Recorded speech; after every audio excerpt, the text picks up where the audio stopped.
Nassau County police authorities are agreeing to pay a $650,000 settlement to a woman by the name of Iyanna Davis. She was actually the victim of a botched raid that took place back in 2010.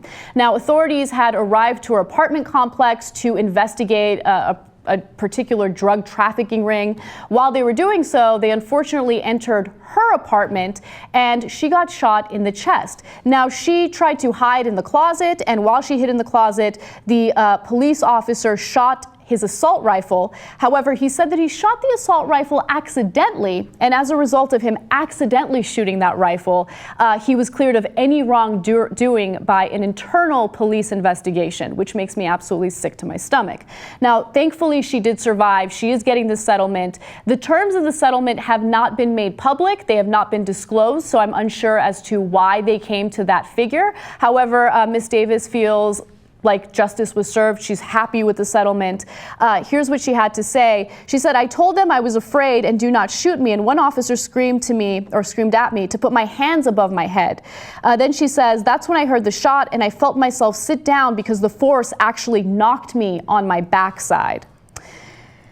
And the bullet also went through her abdomen and both thighs. So I'm sure she had to deal with medical chaos as a result of this, but it kind of reminds me of something that we talk about on the show quite often. Why is it that we think it's okay for people to raid homes for drugs? Why are we using our resources to pay authorities to do this when they should be keeping us safe from real crime? When it comes to drugs, usually it's a victimless crime. Now, when it comes to drug trafficking, I can understand you want to investigate it, but the best way to deal with drug trafficking is by legalizing drugs so people don't go to drug traffickers for drugs. That's the way that it works. But no, instead, we're ignoring the real issue here. We're pretending as if the war on drugs is working, and we continue to do these ridiculous raids where in a lot of cases, pets get shot and killed. A lot of cases, the wrong person gets shot and killed. And fortunately, in this case, she did not get killed. But I mean, why would she have to go through the trauma of a raid when she has absolutely nothing to do with drugs?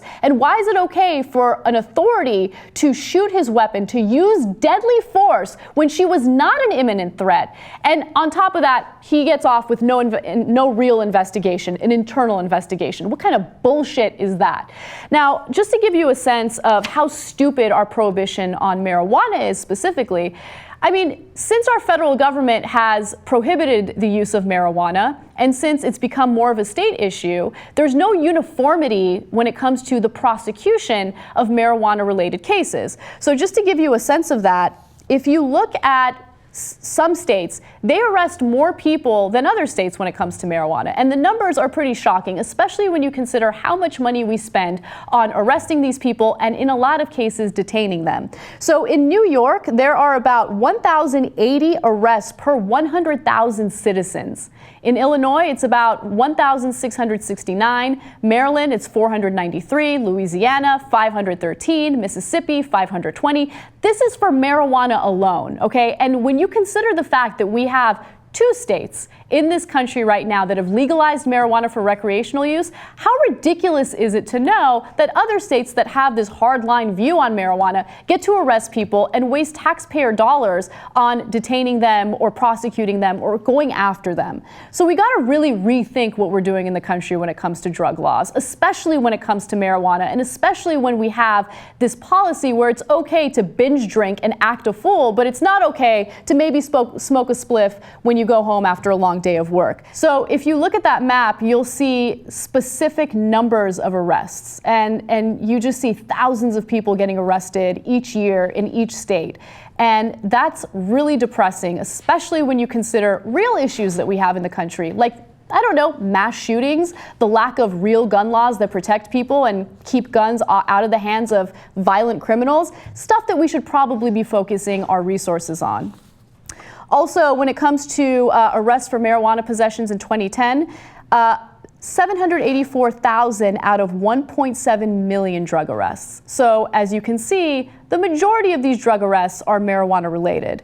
And if you want to break it down by race, of course, blacks and other minorities are more likely to get prosecuted for marijuana. So blacks are actually 3.73 times more likely to be arrested than whites for marijuana possession. That's what's happening in the country. That's what we're focusing on. It's depressing. It's sad to know that this is what we're doing, but it doesn't seem like anything is going to change anytime soon. The only thing we can do is continue to push the Obama administration and federal authorities to stop doing these raids and stop prosecuting nonviolent drug offenders, because it doesn't make sense, it doesn't actually work, and unfortunately we're turning these nonviolent drug offenders into actual hardened criminals. If you look at our recidivism rate, we throw people in prison, they're much more likely to return within 3 years.